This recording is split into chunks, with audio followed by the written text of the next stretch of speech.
Salam semua pendengar, kita berjumpa lagi ya.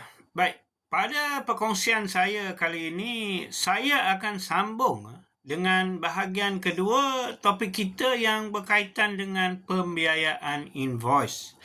Di mana saya akan terangkan 3 faedah atau kelebihan pembiayaan invoice ini kepada para usahawan.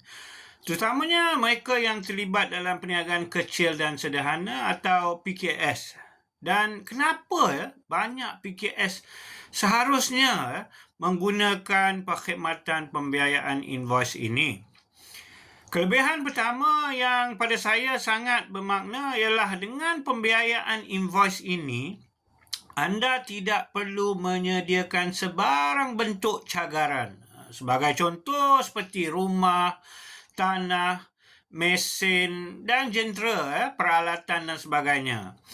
Ini sangat berbeza dengan pinjaman bank yang mana pada kebiasaannya pihak bank akan memerlukan sesuatu sebagai cagaran bila anda memohon pinjaman. Lagi-lagi sekiranya anda ini peminjam yang baru dan tidak mempunyai rekod kredit dan rekod keuangan yang kukuh. Sebagai contohlah, katakan anda nak buat pinjaman perniagaan sebanyak RM500,000. Sekiranya anda memohon pinjaman bank, anda mungkin akan diminta untuk mencagarkan rumah anda contohnya, atau aset-aset peribadi anda yang lain. Sebaliknya, untuk pembiayaan invoice ini pula, syarikat pemfaktur itu akan hanya menilai invoice yang sah dari pelanggan anda.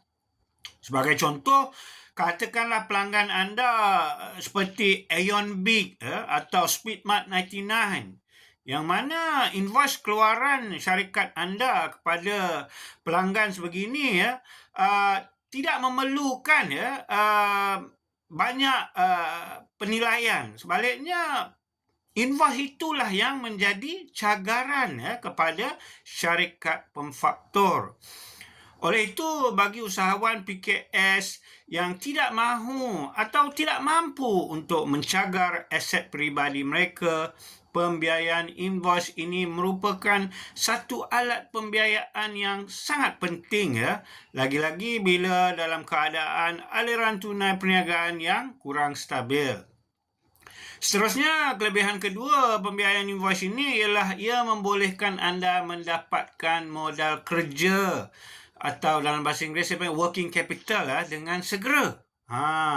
Selalunya dalam tempoh 24 hingga 48 jam sahaja, yang mana modal kerja ini boleh digunakan bukan sahaja untuk operasi harian tapi juga bagi tujuan untuk kembangkan perniagaan anda, sama ada dari segi pengeluaran produk maupun untuk menembusi atau memperluaskan pasaran perniagaan anda.